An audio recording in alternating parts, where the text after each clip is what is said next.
Assalamualaikum warahmatullahi wabarakatuh.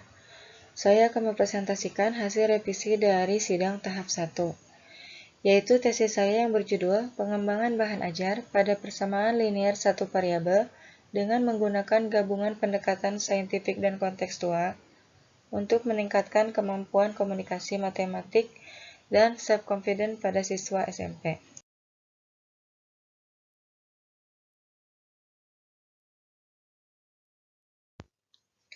Saya ucapkan terima kasih kepada kedua pembimbing saya, pembimbing 1 Profesor Dr. Haji Ais Eti Rohaiti MPD, beserta pembimbing 2 Dr. Wahyu Hidayat MPD, yang telah memberikan waktu dan bimbingannya untuk penulis sehingga dapat menyelesaikan tesis penulis.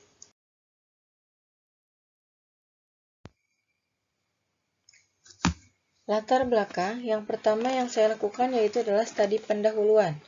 Kemudian ditemukanlah masalah yang ditemukan. Dan di sini menurut Prayitno, dalam Tambunan 2021, komunikasi matematis adalah suatu cara siswa untuk menyatakan dan menafsirkan gagasan-gagasan matematika secara lisan maupun tertulis, baik dalam bentuk gambar, tabel, diagram, rumus, ataupun demonstrasi. Sedangkan di sini menurut Umar, tahun 2012, kemampuan komunikasi matematis dapat mendukung kemampuan matematis lainnya, di mana kemampuan matematis siswa juga sangat diperlukan untuk mempresentasikan apa yang mereka peroleh dari pembelajaran yang mereka lakukan.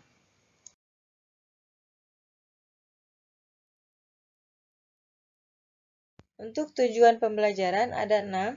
Yang pertama adalah pengembangan bahan ajar pada materi PLSP dengan menggabungkan pendekatan saintifik dan kontekstual. Yang kedua adalah skenario dan implementasi pembelajaran. Yang ketiga, kesulitan siswa dalam mengerjakan soal kemampuan komunikasi. Yang keempat, kemampuan komunikasi matematik siswa yang menggunakan bahan ajar yang dikembangkan lebih baik. Yang kelima, self-confidence siswa yang menggunakan bahan ajar yang dikembangkan lebih baik.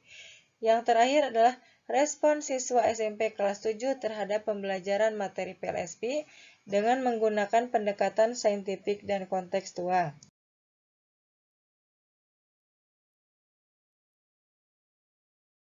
Untuk kajian pustaka, yang pertama adalah bahan ajar. Bahan ajar merupakan seperangkat sarana atau prasarana pembelajaran yang berisikan kumpulan dari materi pembelajaran, metode, batasan-batasan, dan cara evaluasi yang didesain secara sistematis dan menarik dalam rangka mencapai tujuan yang diharapkan, menurut Mutmainah 2020.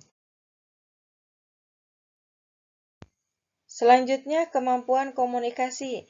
Menurut Sastri, Hasanuddin dan Noviani tahun 2018 mengemukakan bahwa komunikasi matematik merupakan komponen penting dalam belajar matematika, alat untuk bertukar ide dan mengklarifikasi pemahaman mereka. Untuk selanjutnya, pendekatan kontekstual. Menurut Septiana dan Zalani tahun 2014 mengatakan bahwa pembelajaran kontekstual adalah sebuah sistem yang merangsang otak untuk menyusun pola-pola yang mewujudkan makna.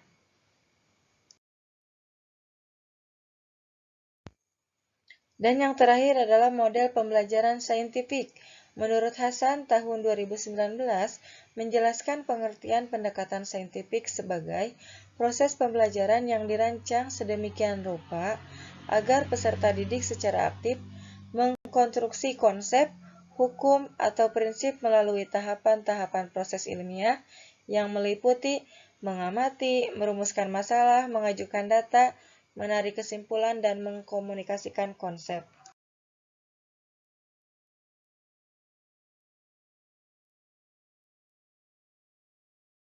Di sini langkah dan prinsip pendekatan saintifik dan kontekstual.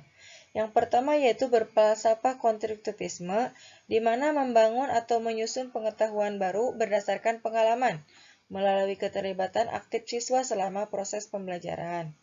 Di sini falsafah ini mendasari seluruh kegiatan dalam pendekatan kontekstual dan saintifik yang berorientasi pada siswa belajar aktif.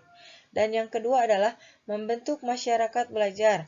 Di sini selama pembelajaran dalam kontekstual dan saintifik, siswa belajar berkolaborasi dalam kelompok kecil dan kelompok besar, saling memberi dan menerima informasi dari anggota kelompoknya atau anggota dari kelompok lain. Prinsip ini mendasari semua langkah pembelajaran yang dilaksanakan sejak awal pembelajaran.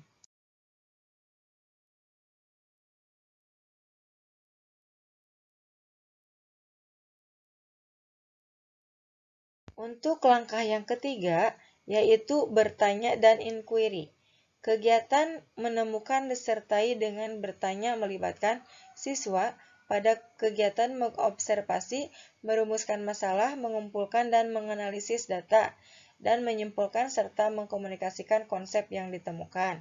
Yang keempat yaitu adalah memodelkan. Di sini kegiatan memodelkan melibatkan hasil observasi, pengumpulan dan analisis data, dan mengkomunikasikan hasilnya dalam bentuk model matematika.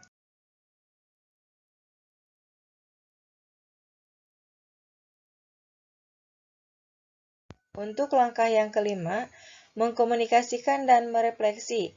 Di sini menganalisis seluruh kegiatan yang telah dilakukan dan menyimpulkan serta mengkomunikasikan hasilnya. Kemudian membuat rangkuman di akhir pembelajaran sebagai bentuk refleksi. Dan yang terakhir adalah penilaian autentik. Di sini penilaian dilakukan oleh guru. Melakukan penilaian dari awal sampai akhir pembelajaran dalam aspek kognitif dan afektif, melalui pengamatan terhadap kegiatan siswa selama pembelajaran.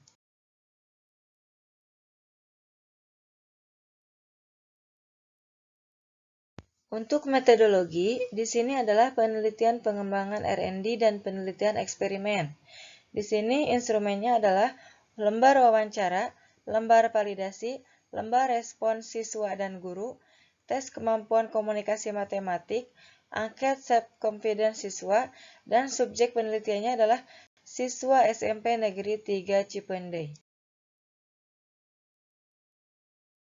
Untuk hasil dan pembahasan, di sini proses pengembangan bahan ajar pada gabungan pendekatan saintifik dan kontekstual, rata-rata presentasinya adalah 80% dan uji kelayakannya layak.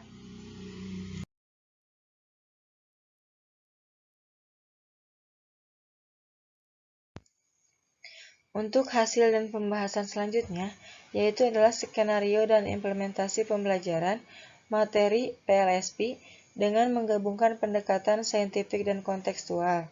Ada 6 langkah. Yang pertama adalah berfalsafah konstruktivisme, yang kedua adalah membentuk masyarakat belajar, bertanya dan inquiry, memodelkan, mengkomunikasi dan refleksi, dan yang terakhir adalah penilaian autentik.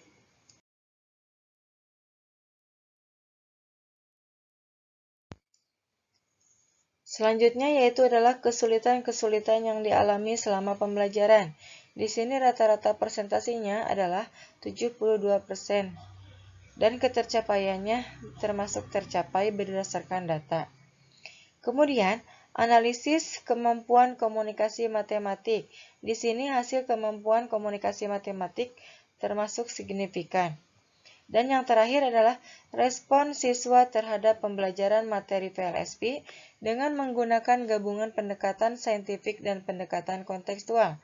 Rata-rata persentase secara keseluruhan adalah 52,86% dan bentuk pernyataannya adalah positif. Dan hasil dari kesimpulan yang pertama adalah bahan ajar yang dikembangkan valid, praktis, dan efektif digunakan. Dan yang kedua adalah implementasi pembelajaran sudah sesuai dengan RPP.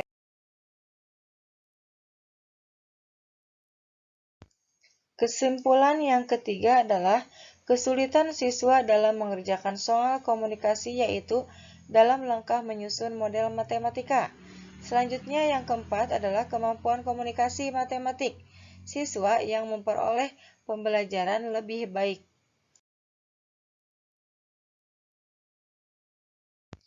Yang kelima adalah self-confidence siswa SMP yang memperoleh pembelajaran dengan menggunakan gabungan pendekatan saintifik dan kontekstual lebih baik.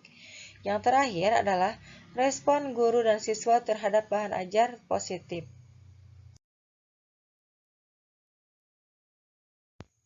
Itulah hasil pemaparan presentasi untuk sidang tahap 2 tesis saya. Mohon maaf apabila banyak kekurangan. Wassalamualaikum warahmatullahi wabarakatuh.